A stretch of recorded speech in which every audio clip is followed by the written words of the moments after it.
All right, let's talk about Photoshop. You know, when you first open it up, it can seriously look like the control panel of a spaceship, right? Just a wall of buttons and menus. But what if I told you all that complexity is built on a super simple foundation? Well, today, we're going to pull back that curtain and reveal its big secret. I mean, have you ever done this? You launch the app, this blank canvas is just staring back at you, and you're surrounded by all these icons you've never seen before. That feeling, the one where you're just totally overwhelmed? Yeah, that's completely normal. Trust me, it's like the standard first step for pretty much everyone. And here's the thing. Here's the secret. You absolutely do not need to know what every single one of those buttons does. Nope. To really, truly get started, you only need to wrap your head around 3 simple ideas. Just 3. You get these, and I promise, the entire program will just click. Okay, so the first big idea is all about just understanding your environment. Let's start looking at the layout not as some random mess of tools, but as a really cleverly organized workspace that's designed to help you create. So it all breaks down into just 3 zones. Super simple. Over on your left, that's your toolbox. Your brushes, erasers, selection tools, the whole shebang. Right in the middle, that big empty space, that's your canvas. Think of it like your digital piece of paper. And then, over on the right, you've got your panels. This is Command Central, where you organize and tweak everything from colors to layers, and that's it. Left, middle, right. You get these 3 zones, you've basically got the whole layout down. All right, let's move on to the second idea. And honestly, this is arguably the most important one of all.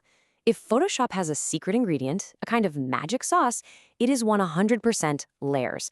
I'm telling you, getting your head around this concept is the single biggest leap you can make from feeling like a beginner to really, truly understanding this program.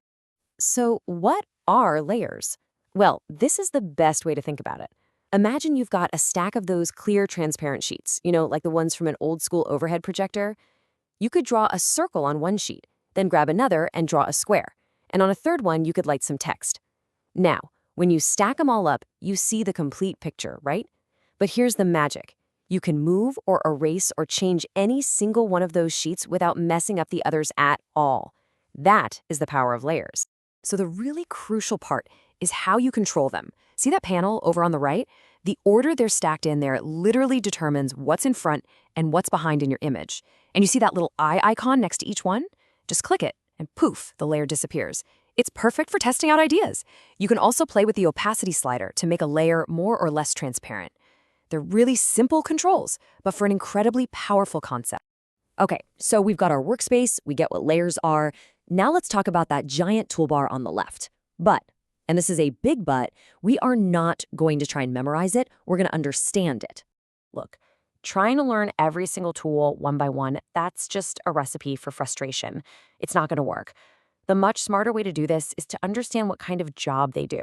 Because believe it or not, all those little icons can be sorted into just a few simple groups based on what they're for. Just think about it like this. When you're working on an image, you're really only doing one of 3 things. You either need to select a part of it, create something new on it, or modify what's already there. That's it. So you've got your selection tools, right, like the lasso to draw around something and isolate it. Then you have creation tools, like the brush or the text tool to add brand new stuff. And finally, you have modification tools to change what's already on the canvas. Think of the move tool or the eraser. Once you start seeing every tool through this lens, that giant, scary toolbar suddenly makes a whole lot of sense. Okay, so you've got your workspace sorted, you've totally wrapped your head around layers, and you've used some tools to create something awesome. You're right at the finish line. Almost. Because what you do next is absolutely critical. And honestly, it's where a lot of beginners get tripped up. So our third and final big idea is all about saving your work. Now, I know.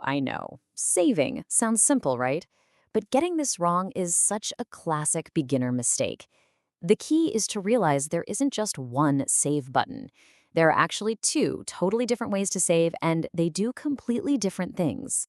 Okay, so on one side, you have your project file. If you want to keep all those amazing layers so you can come back and edit things later, you have to save it as a Photoshop file. That's a PSD.